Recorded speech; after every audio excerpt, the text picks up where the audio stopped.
Saudações, pessoal. Tudo bem por aí? Espero que sim. Hoje a gente vai ver umas palavrinhas que são basicamente os objetivos dos recursos. Os recursos, eles têm uma finalidade. Você interpõe um recurso ou opõe um recurso, a depender do recurso, com um fim, com uma finalidade, com um objetivo. Nós iremos ver quais são os objetivos possíveis que são visados em um recurso. Esses nomes que vocês irão ver, eles são muito importantes porque eles representam uma técnica adequada. Quando você for advogar, ou mesmo quando você for decidir alguma coisa depois que você se formar, você tem que saber que pedido que você faz ou que parte dispositiva na decisão, ou na sentença, ou no acórdão você vai colocar para que o objetivo do recurso seja tecnicamente contemplado naquela hipótese em apreço. Certo? Então, nós estamos no item 3 do nosso roteiro, que são os objetivos do recurso. Basicamente, os recursos servem para reforma, invalidação, esclarecimento, integração ou correção de erro material. Nós temos que saber cada um desses objetivos, em que circunstância ele vai ser pedido ou vai ser decidido, dependendo do que lado você esteja. Então, vamos lá. O primeiro objetivo é a reforma de uma decisão. Decisão, quando eu falar decisão a partir de agora, vocês vão escutar decisão lato sensu. Então, essa decisão pode ser uma decisão interlocutória, pode ser uma sentença, pode ser mesmo um acórdão, tá bom? Então, decisão. Quando o objetivo do recurso consiste na reforma, o fundamento desse recurso, e isso é muito importante que você saiba, o fundamento desse recurso é porque a decisão possui um vício de conteúdo. Importantíssimo. É o chamado vício de juízo. Essa é a chamada hipótese mais frequente. Por que é mais frequente? Você ajuiza uma ação em primeira instância e aí você pede para o juiz dano moral. O juiz olha a prova do processo e diz o seguinte: não, nesse caso eu não vejo nenhum dano moral. Não ficou configurado dano moral. Julgo improcedente o pedido. Você está insatisfeito, obviamente, porque você acha que tem dano moral. O que você faz? Você recorre dessa decisão e essa decisão vai para o tribunal. Qual é o seu pedido nesse caso? Você pede a reforma da decisão ou da sentença nesse caso.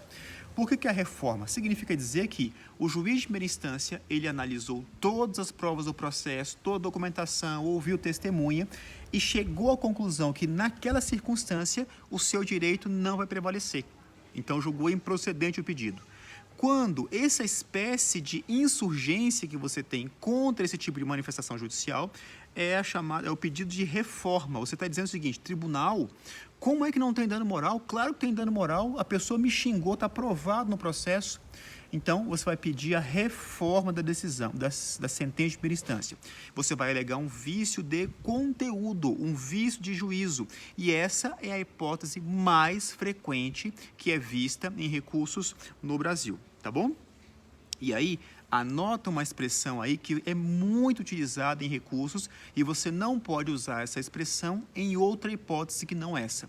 A expressão é erro in judicando, um erro de julgamento. O juiz analisou a prova do processo e você discorda da valoração que o juiz deu a partir dos fatos que ele tomou conhecimento, tá bom? Erro in judicando. Então, a prova dos autos, a análise da prova dos autos, a interpretação dos fatos, e aí você vai pedir, quando você alega um vício de conteúdo, quando você pede a reforma da decisão, você vai pedir uma nova decisão sobre essa mesma questão. Essa expressão erro in judicando, ela é muito utilizada e você tem que contrapor essa expressão erro in judicando de uma outra expressão que é chamada erro in procedendo. O que é o erro em procedendo? O seu pedido não é para que o tribunal ou o órgão revisor reanalise o fato novamente e profira uma nova decisão para essa situação. O seu pedido é o seguinte: olha, o juiz lá de baixo, ou a instância a instância ACO, ela errou na condução do processo. Não é que você discorda da análise dos fatos, você discorda do jeito que foi conduzido o processo.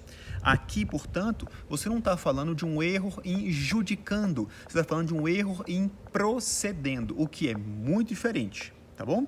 Então, o erro em procedendo, ele acarreta o quê? Não a reforma da decisão, mas a invalidação. Você vai pedir para o órgão revisor que ele anule aquela decisão, aquele acordo, aquela sentença e profira outra decisão, outra sentença ou outro acordo. Então, vamos lá. O primeiro objetivo é a reforma. A reforma ela vai se dar quando há um erro de julgamento, error in judicando. O segundo objetivo é a invalidação ou a cassação da decisão recorrida. Quando é que o tribunal ou o órgão revisor vai cassar uma decisão?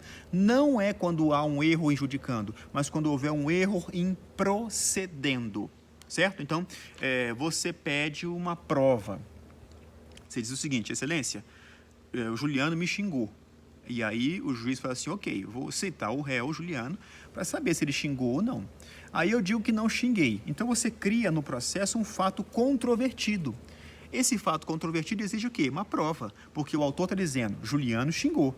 E aí o Juliano está dizendo, não, Juliano não xingou. O que você precisa? Dilação probatória, ouvir testemunha, ver gravação de ambiente, etc.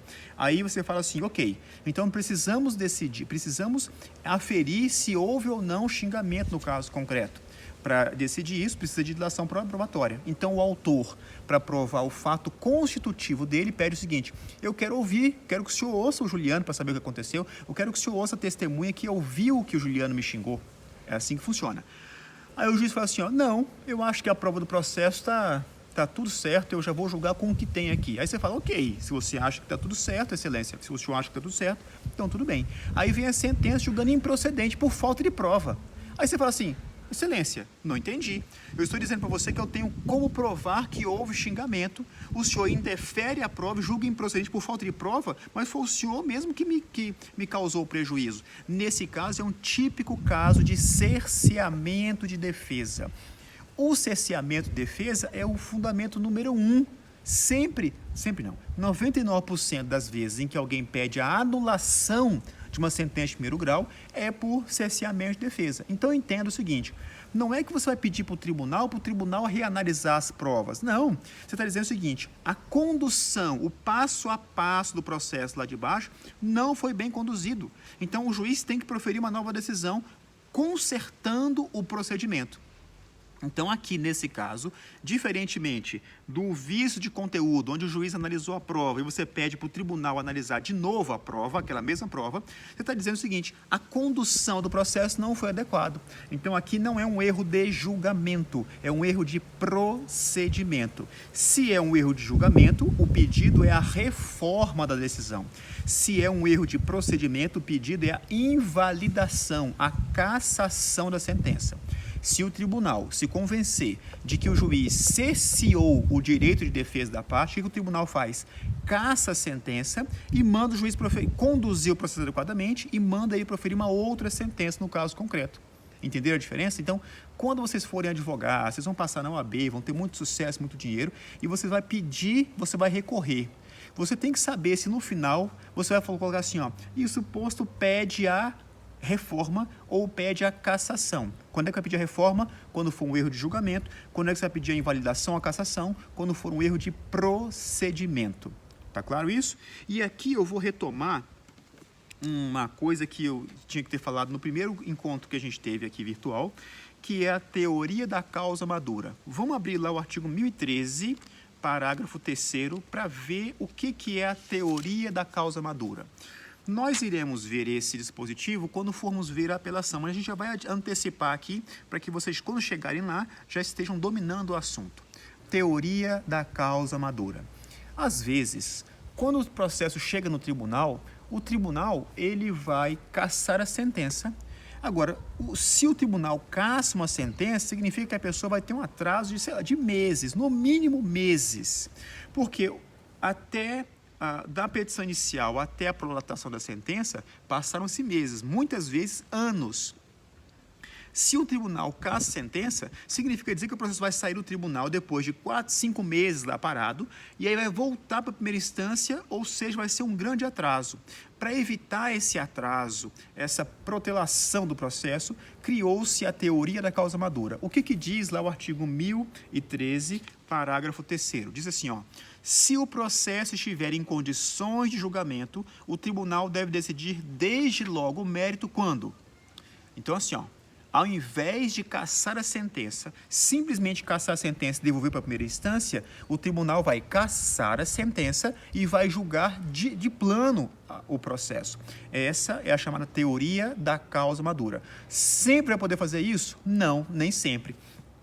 Então, imagine o seguinte, a petição inicial, contestação, réplica, prova, e lá nas alegações finais, nos memoriais finais, alguém diz o seguinte, olha, o Juliano é ilegítimo para poder figurar no polo ativo dessa ação. O Juliano não é o titular do direito, certo?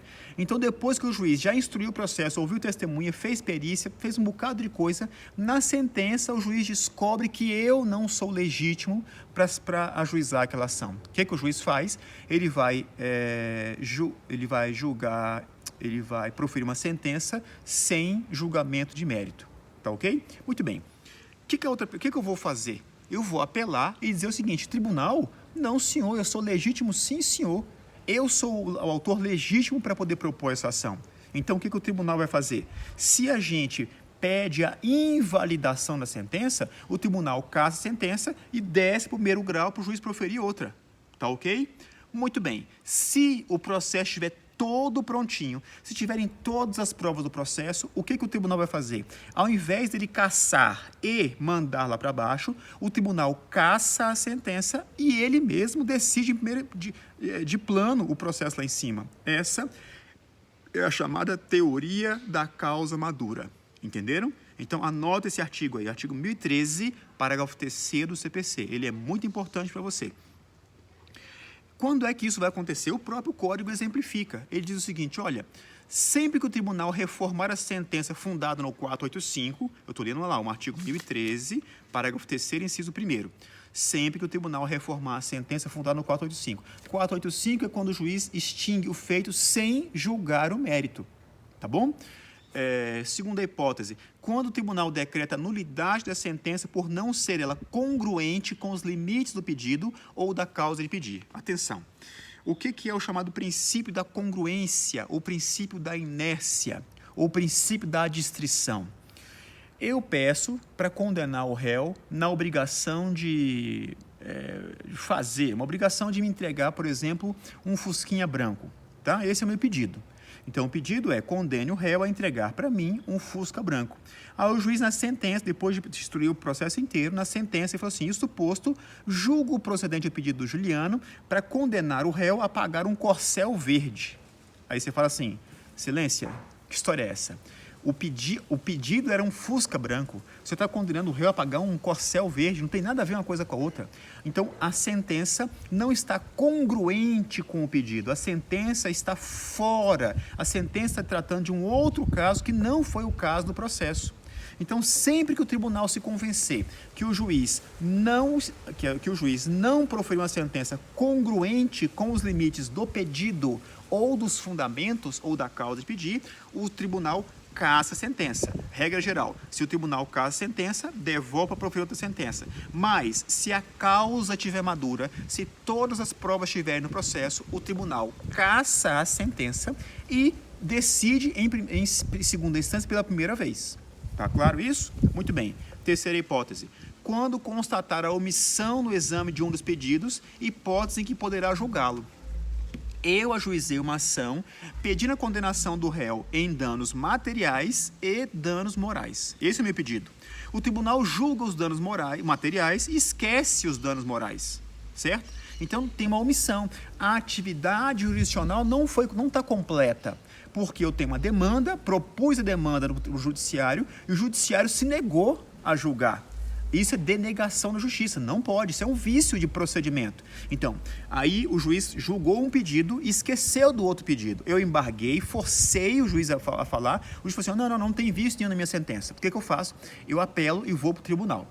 O tribunal, se o processo estiver todo pronto, não estiver faltando prova no processo, o tribunal caça a sentença nesse capítulo e já decide lá em cima, chamada teoria da causa madura, quando o tribunal reconhecer a omissão no exame de um dos pedidos, hipótese em que poderá julgá-lo.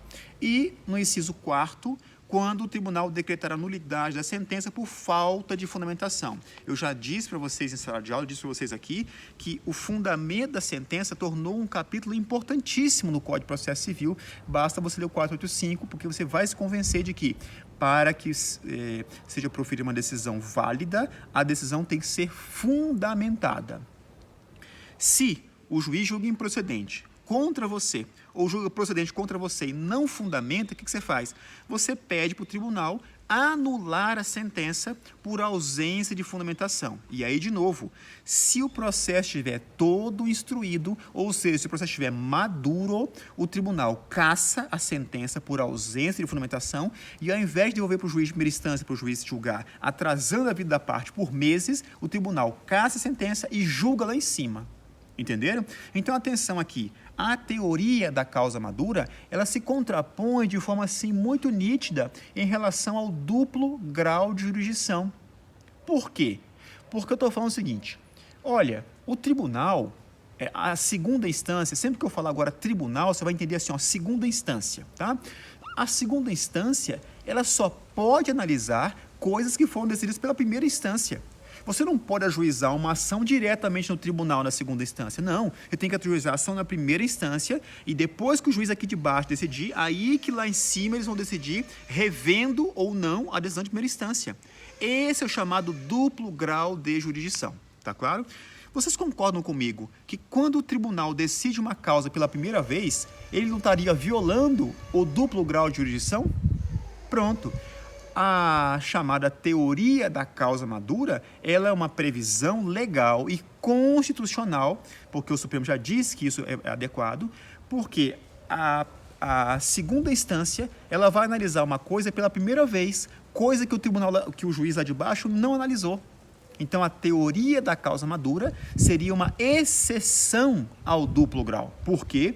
Porque o tribunal vai estar decidindo uma coisa que o juiz lá de baixo não decidiu. Imagina, processo todo instruído, o juiz decreta a prescrição da ação, do direito de ação. Aí se recorre e fala assim, ó, não está prescrito não está prescrito e mais, eu tenho o direito. Se o tribunal afastar a prescrição, ao invés dele devolver o processo para a primeira instância, o tribunal afasta a prescrição, casa a sentença e julga o mérito. O juiz não analisou a prova do processo. Quem vai analisar a prova do seu processo vai ser o tribunal de segunda instância. Então, a teoria da causa madura consiste numa exceção ao duplo grau de jurisdição. Tá bom? Então, vimos aqui que o primeiro objetivo do recurso é a reforma, o segundo objetivo é a invalidação. O terceiro objetivo do recurso é o esclarecimento. Sempre que uma decisão for obscura ou contraditória, vai caber um recurso pedindo esclarecimento. Por que isso é necessário, gente?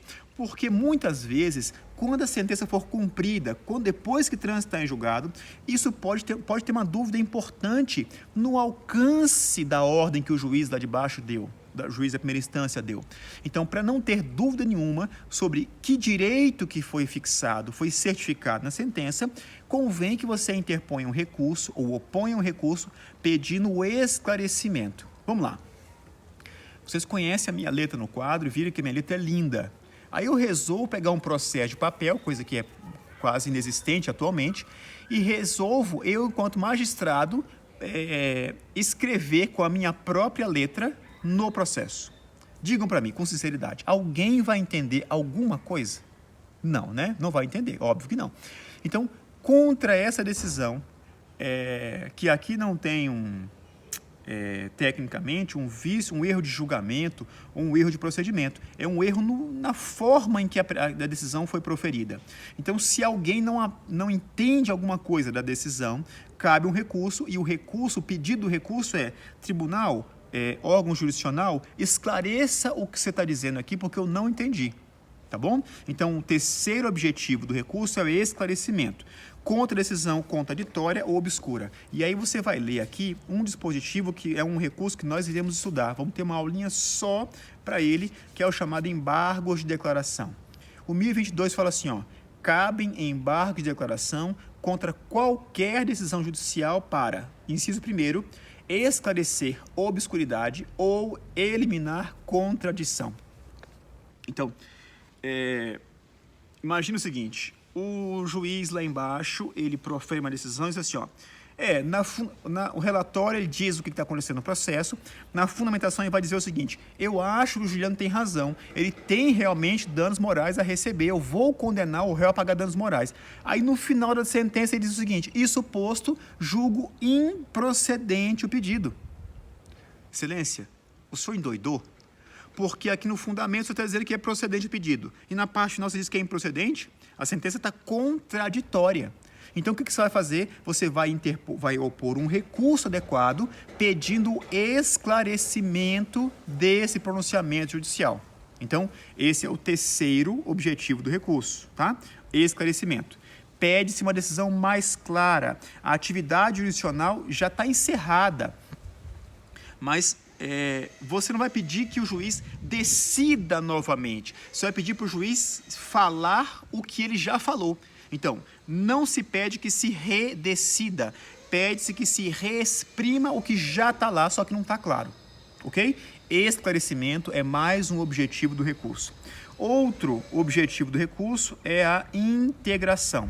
E aqui nós vamos ler de novo o artigo 1022, só que nós vamos ler o inciso 2º, que diz o seguinte, cabem embargo de declaração contra qualquer decisão judicial para suprir omissão de ponto ou questão sobre a qual deveria se pronunciar o juiz de ofício ou a requerimento. Esse dispositivo tem várias consequências que nós iremos estudá-lo quando formos estudar os embargos de declaração. Mas aqui o que eu quero chamar a atenção é o seguinte, olha, eu pedi lá o dano material e o dano moral. O juiz julgou o dano material e esqueceu o dano moral. O que eu faço? Eu recorro. Eu vou pedir o quê? A reforma? Não. Eu vou pedir a invalidação? Não. Eu vou pedir esclarecimento? Não. Eu vou pedir a integração. Eu não sei se vocês se lembram da aula de ED, mas o professor de vocês, ou a professora, falou certamente das colmatações de lacunas. Ou seja, quando o ordenamento jurídico não prevê uma hipótese normativa para determinados fatos sociais. Então, o que você faz? Você vai colmatar a lacuna. Quais são os meios de integração do direito? Analogia, costumes e princípios gerais do direito, não é isso? Isso serve para uma lei, tá? Aqui no processo judicial, nós não vamos falar disso. Nós vamos dizer o seguinte, olha, excelência, eu fiz 2 pedidos, o senhor julgou um pedido e esqueceu do outro pedido. Então, você vai pedir o quê? Você vai pedir a integração da decisão. E o recurso mais usado para isso são os embargos de declaração. Mas é cabível isso também na apelação civil? Sim, nós vimos na teoria da causa madura. Se o juiz, ele analisa o pedido, diz que não tem omissão, mas tem. Se o tribunal reconhecer que tem omissão, o tribunal cassa a sentença e colmata a lacuna, integra a atividade jurisdicional. Qual a espécie de vício aqui? É um vício muito grave, gente, porque o juiz não pode se negar a julgar, alegando lacuna ou obscuridade na lei. Esse é o princípio da inafastabilidade da jurisdição. Então, se acontece um problema na sociedade, o único que pode resolver é o Estado. Porque se o Estado não resolve, o que a gente faz? A gente contrata uns capanga e resolve a parada. Então, quando você apresenta um pedido para o judiciário não decide, isso é denegar a jurisdição, isso é muito grave. Então, cabe um recurso contra essa decisão? Cabe, chamado embargo de declaração, pedindo a integração do julgado, da atividade jurisdicional.